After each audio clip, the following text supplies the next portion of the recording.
마카베오기 하곤 10장. 예루살렘과 성전을 정화하다.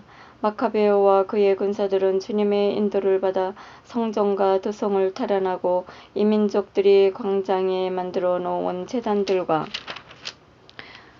성역들을 헐어버렸다. 그리고 나서 성전을 정화하고 다른 제단을 쌓은 다음 부싯돌로 불을 피워 그 불로 이태만의 희생 제물을 바쳤으며 향을 피우고 등불을 켜고 제사빵을 차려놓았다. 그렇게 하고 나서 그들은 땅에 엎드려 주님께 다시는 이러한 환난을 겪지 않게 해주십사고 간청하였다. 그들이 혹시 죄를 짓는 일이 있더라도 하느님께서 마땅히 벌을 받을 망정 그분을 모독하는 야만스러운 이교도들에게 넘어가지 않도록 해주십사고 간청하였다. 그리고 이 민족들이 성전을 더럽힌 바로 그날에 성전을 정화하였다. 때는 같은 달 곧 기스레월 달 25째 날이었다. 그들은 8해 동안 그 축제를 초막절과 같은 방식으로 기쁘게 지냈다.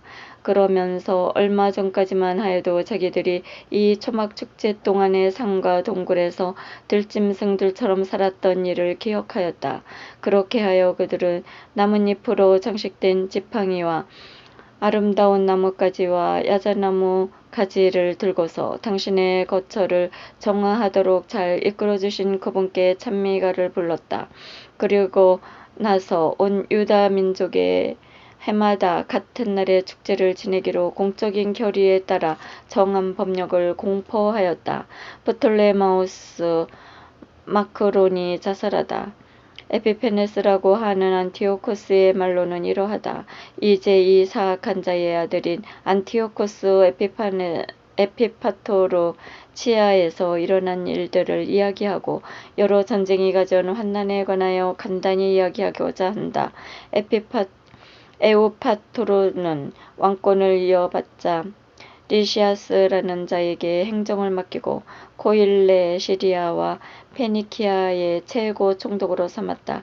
그 전에 마크론이라는 하는 프톨로메오스 유대인들이 겪은 불의를 생각하여 앞장서서 그들에게 의로움을 베풀었으며 그들과 평화로운 관계를 유지하려고 하였다. 그러나 임금의 벗들이 에우파토르에게 그를 고발하였다. 더군다나 그는 필로메토르에게서 위임받은 키프로스를 포기하고 안티오코스 에피파네스에게 넘어간 일 때문에 사방에서 배신자라는 소리를 들어온 터이다. 그렇게 되자 그는 자기의 영예로운 직무를 영예롭게 수행할 수가 없었으므로 독약을 먹고 스스로 목숨을 끊었다. 유대인들이 이두메디아인들을 물리치다. 고르기아스는 이 지방에 총독이 되어 용병 부대를 두고 기회가 있을 때마다 유대인들을 공격하였다. 그와 동시에 요새들은 장악하고 있던 메두인들도 유다인들을 괴롭히곤 하였다. 그들은 예루살렘에서 도망쳐 나온 자들을 받아들이면서 줄곧 유다인들을 공격하라고 하였다. 마카베오와 그의 군사들은 기도를 드리며 주님께 자기들이 동맹군이 되어 주십사하고 간청한 다음 이두메아 요새들을 향하여 돌진하였다. 명렬히 공격한 끝에 그곳을 모두 장악하고 성벽 위에 싸우는 자들을 물리쳤으며 마주치는 자마다 살해하였다. 그리하여 2만여 명의 적군을 죽였다. 그때에도 적어도 9,000명이나 되는 적군이 포위 공격에 대비하여 만반의 준비를 갖춘 2개의 든든한 탑으로 달아났다. 마카베오는 시몬과 요셉에다 자케오와 그의 군사들까지 충분히 남겨두어 그 2탑을 포위하게 하고 자기는 더 긴박한 곳으로 떠났다. 그러나 시몬 군사들은 돈을 좋아한 나머지 탑에 있는 어떤 자들에게 매수를 당하여 7만 드라크마를 받고 몇 사람을 빠져나가게 하였다. 마카베오는 이 사건에 대하여 보고를 받고 백성의 지도자들을 모아놓은 다음 적들을 풀어주어 자기들과 싸우게 한 것을 돈을 받고 형제들을 팔아넘긴 행위라고 단죄하였다. 그리고 나서 반역을 저지른 그 자들을 죽이고 곧바로 그 2탑을 점령하였다. 작전마다 성공을 거둔 그는 2 요새에서 2만여 명을 섬멸하였다. 디모테오스를 물리치다.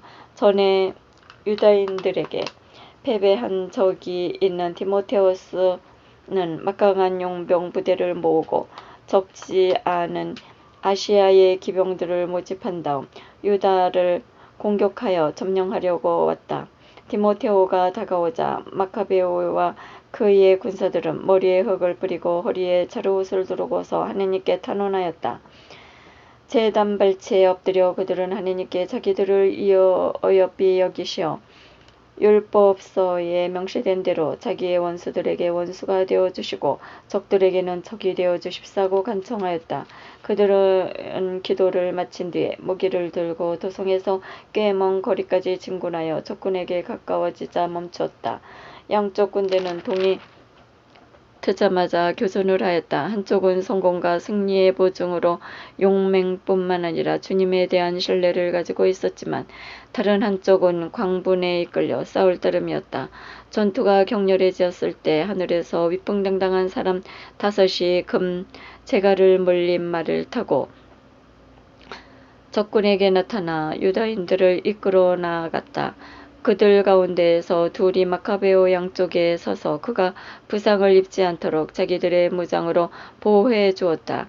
그들이 적군에게 활을 쏘고 벼락을 내려치자 얼이 빠지고 눈이 먼 적군들은 극심한 혼란으로 흩어졌다. 그리하여 보복 25,000명과 기병 600명이 살해되었다. 디모데후스는 자신을 게제르라는 아주 든든한 방비된 요새로 달아났다. 그곳은 케레아스의 지휘 아래 있었다. 마카베오와 그의 군사들은 기뻐하며 나올 동안 그 요새를 포위하였다. 그 안에 있던 자들은 그곳에서 견고함을 믿고 지독한 말로 하느님을 모독하며 무례한 말로 짓거려댔다. 5째 달 새벽에 마카베오와 군대 젊은이 20명이 하느님을 모독하는 말에 분노가 불일처럼 타올라 용감하게 성벽을 공격하고 마주치는 자마다 맹렬하게 쳐 죽였다. 다른 이들도 마찬가지로 뒤쪽으로 돌아 성 안에 있는 자들에게 올라가서 탑들에 불을 지른 다음 따로 불을 피워 하느님을 모독한 자들을 산채로 태워 죽였다. 또 다른 이들은 성문들을 부수고 나머지 부대들을 들어올게 하여 그 성읍을 함락시켰다. 그들은 웅덩이 속에 숨어있는 디모데후스와 그의 동기 케레아스 그리고 아폴리파네스도 죽였다. 이 일을 마친 그들은 이스라엘에서 큰 은혜를 베풀어 승리를 주신 주님께 감사의 찬미가를 부르며 그분을 찬양하였다. 우리를 먼저 사랑하신 하느님 영원히 찬미 받으소서.